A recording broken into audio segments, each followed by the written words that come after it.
record, you are guilty of killing many women and girls. Yes. Yes, that's true. Ted, how did it happen? So much grief, so much sorrow, so much pain for so many people. Where did it start?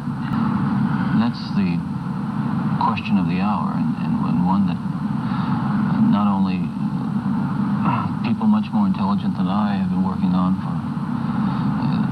for years, but one that I've been working on for years and trying to understand. Is there enough time to explain it all? I don't know. I think I understand it, though. Understand what happened to me, to the extent that I can see how certain feelings and ideas developed in me to the point where I began to act out on them. Certain very violent and very destructive feelings. Let's go back then to those roots. First of all, you, as I understand it, were raised in what you consider to have been a healthy home. Absolutely. You were not physically abused. You were not sexually abused. You were not emotionally abused. No, in no way. It's the same thing. The contention is that I slept all night with Robert Peace. If you want to say I slept in the same house with a dead body, okay, fine, I'll buy that. But in the same room, no.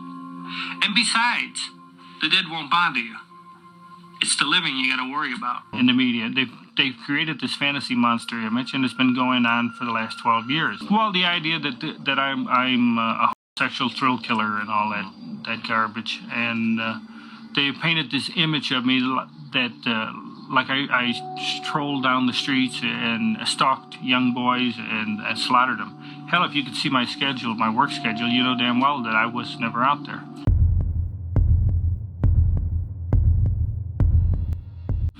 I was just wondering how you're going to be, at 9:30 tomorrow morning. Are you prepared? I'm prepared. I'm all right. I'm all right with it. And how...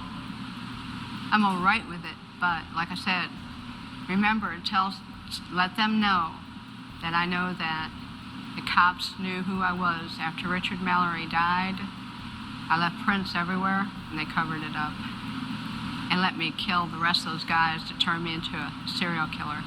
I know they did, because I was no professional serial killer or anything, murderer, or whatever you want to call it, I wasn't professional at what I was doing. Eileen, I did some sloppy work, and I left. How have you prepared yourself for tomorrow morning? I'm all right with it. Yeah, I'm ready to go. Hey, I was tortured at BCI. They had the intercom on in the room, and they kept lying that it wasn't on, and they were using sonic pressure on my head since 1997. Sonic pressure. And every time I was trying to write something, I think they had some kind of eye in the cell, I'm not sure, but every time I started writing something, it went up higher. So I'm thinking that probably had the TV rigged. The TV or the mirror, something was rigged. They got a huge satellite on the compound. After they put the huge satellite on the compound, it could have been either rigged to the TV set or the mirror or something, because the electrician, when he put the mirror on the wall, he said, doesn't that look like a computer? The back of it, and he stuck it to the wall. And do you think, did that affect your mind, do you think? Huh? Did that affect your mind in some way, the sonic? It was crushing my head, and they were using sonic pressure continually. Then when I had 3 meetings with Miss Villacorta on it, every meeting I had, she increased the pressure of the volume of the comm, increased the harassment on the floor, increased the trays being inedible, just increased every bit of my complaints and trashed all grievances. They're trying to make it look like I was crazy at all times, rig up the room with torture. If I said anything about I think their whole plan was to try to make it look like I was totally crazy, and so nobody would believe anything I had to say about anything, and then drive me there if they could. I suffered so bad. I was really struggling to survive. Had a lot of trays that were attempted murder and everything. I had to wash all my food off. And then one day I didn't wash my food off, and I was sick for 3 weeks, almost died. But you're okay now. I'm okay. I'm okay. God is going to be there. Jesus Christ is going to be there. All the angels and everything. And, you know, whatever's on the beyond, I think it's going to be more like Star Trek, beaming me up into a space vehicle, man. Then I move on, recolonize to another planet or whatever. But it's whatever's the beyond, I know it's going to be good because I didn't do anything as wrong as they said. I did the right thing. And I saved a lot of people's butts from getting hurt and raped and killed, too. So are you saying that you killed in self-defense or in cold blood? Because you've changed your story. I'm just trying to What are you talking about? Change story on what? No, about whether it was self-defense or not. I'm not going to say it. You know, I'm not going to get in depth about my cases, Nick. I'm on my way to the chamber. Nothing stopping it. You can believe it or you don't have to believe it. That's up to you, man. Put a big question mark on your film. What more is there to say about the cops? What more do you want to say about the cops? A lot of stuff. Did you know that they were surveilling me before I killed? And then I knew it? And that it was covered up? Did you know there was helicopters dropping down from the sky, deputy sheriff, with decoys picking me up 4 or 5 months before my arrest? It was covered up? But nonetheless, Nobody ever asked me these whether the questions. cops were following you or not, Eileen. Oh, whether cops are following me or not, Eileen, what? Let's say the cops were following you. Yeah. Let's say they were following you and they did everything that you're saying they did. Nonetheless, Yeah. you killed 7 men. Yes, you And I'm did. asking you, what got you to kill the 7 And men? I'm telling you because the cops let me keep killing them, Nick. Don't you get it? Not everybody is killing 7 people. So there must have been something in you that was getting you to do that. You are lost, Nick. So I was a hitchhiking hooker. Right. Running into trouble. I shoot the guy if I ran into trouble. Physical trouble. The cops knew it. When the physical trouble came along, let her clean the streets. And then we'll pull her in. But That's how come why. there was so much physical trouble because it was all in 1 year? 7 people in 1 year. Oh, well. Are you prepared for death? I am. I came to terms with my mortality in the Gulf War. After that, it's not that hard to be, quote, prepared for death. In truth, from my psychological perspective, it's a little easier being on death row because you know how you're going to die. You can narrow down where you're going to die, and you can pretty much narrow down the time. Working together, we can put an end to this cycle that creates deep pain in the hearts of our mothers, our fathers, and our people who have lost loved ones to this senseless violence.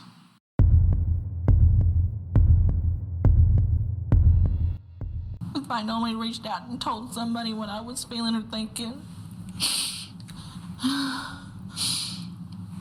I regretted every day that I didn't pick up the phone and call my mama that night and tell her what I was doing.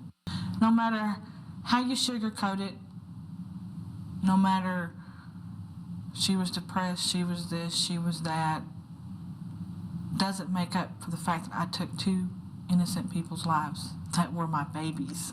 In the beginning, what was funny was I wasn't very attracted to her physically, but she was just, she treated me wonderfully. And she was already engaged to somebody from England, and yet she still kept pursuing me knowing I was dating other women.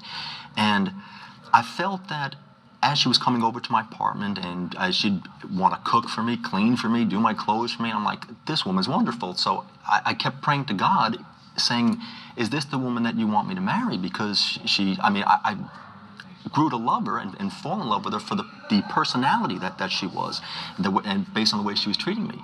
So yeah, here again, I thought she was attractive, but she wasn't she was only like 5'4" and about 116 pounds when we met. Well, I always liked bigger women because I was always on the small side, and so I wanted to marry a woman who was large so my children wouldn't grow up like me, being small and picked on. So no, she didn't meet the physical attributes of what I was looking for in a wife, but I felt like, hey, this must be the woman that God wanted me to marry. It's hard. It's real hard. I live in a box 22 hours a day. Well, I'm in a cell 7 days a week, but 5 days I'm allowed to go outside for recreation for 2 hours. I don't always go outside. Some days some days they put me in the day room. But and it's just a larger cage to walk around and stretch my legs. When I have the opportunity to go outside, I will visit with. Usually, they'll put me outside with another inmate. So, those are my opportunities to have conversations with people. Sometimes it's difficult because not everybody wants to talk.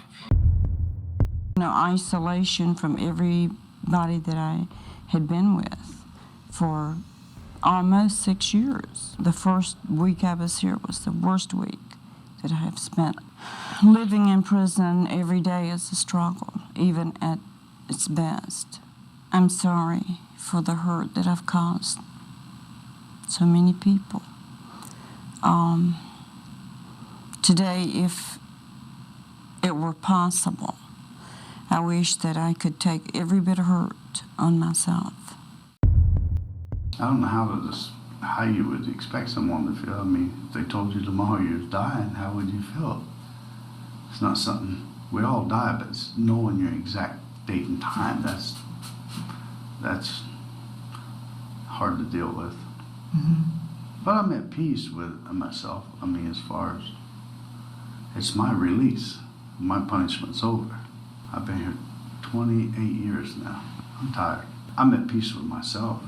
The state's about to kill me. Are you sorry?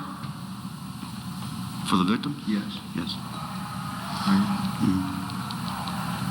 Anyone in particular?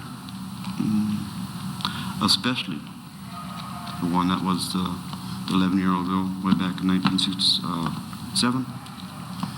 And even doing that 5-year sentence, it wasn't. That wasn't enough. But it affected me, just also because I not suffered, but I thought about it and condemned myself for many years. Do you think you deserve to be out on the streets, or after admitting to killing this man in Richmond Heights? Well, I think it's a terrible thing, and to tell you the truth, I really would like to be out on the streets. I'll just say that, answer your question that way. I would love to be out on the streets right now so I could make up for some of the wrong things that I did previously, So I've been a criminal all my life, and so, and I had made up my mind, I guess, a long time ago that I wasn't going to go back in a penitentiary for just, anything. But no, I did not feel good about it, and I don't feel good about it now. Otherwise, why I would be asking for the death penalty? I deserve it, and I want the death penalty. Well, I'm a serial killer. I've killed 8 women, 6 in this state and 2 in New York. I'm not a big serial killer, by the way. 8 people, that's nothing. I mean, there's a lot of other guys you can go see. I saw this woman walking along the road with a stroller. I pulled off the side of the road. She came into the driveway, walked up the driveway. I was behind the house.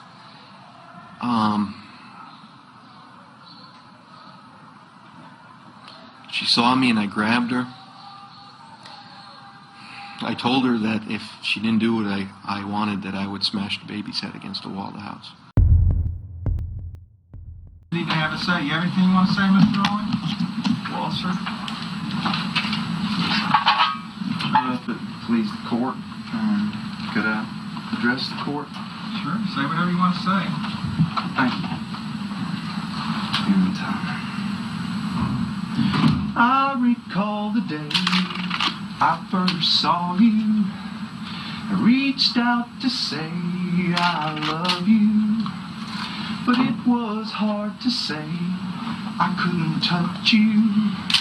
So tell me, baby, what were my words? All my tears run together. Excuse me, Mr. Rollins. Down the path you choose Mr. Rollins. to follow. Mr. Rollins. Tell me, baby, what were my words? All my tears run together. What were my words? All my tears run together, baby, just like rain. When you're living outside the law, you don't have any of the normal legal recourses. You know what I mean? And so you have to respond a little disproportionately sometimes so that people don't think they can take advantage of you the next time. So it's not like it seems from the outside when you say, how did that guy get to death row? Because you've seen these horrible things, you know what I'm saying? And my conscience is clear, genuinely. There is no women, no children, and no law-abiding citizens that they've even accused me of crimes against. You know what I mean? And I don't have feelings of guilt. I don't have grand ideas worried about being judged by God or anybody else. I really don't. Those just aren't even issues for me. I've got a very strict moral code that I live by. Granted, it's not exactly the same as the social construct or social contract, but a lot of it is. Well, when God forgave me, I think He used that forgiveness and that love to reach down inside of me and take every root of evil, every root of horror that was in me, and literally pull it up and get rid of it and go back in me and fill up with His love. One piece of evidence that was absolutely certain to exonerate me, the state has lost it. But that's not all. There was blood, there was footwear impression prints in the blood by her head. Whoever was standing over her killed her. Okay, it's a size 11, 12 boot. Okay, I wear a size 9. All right, and I had on no shoes that night. The oldest son was barefoot in his underwear. The youngest son never got out of bed. Twyla had little dainty feet. She was skinny like olive oil. She had small feet.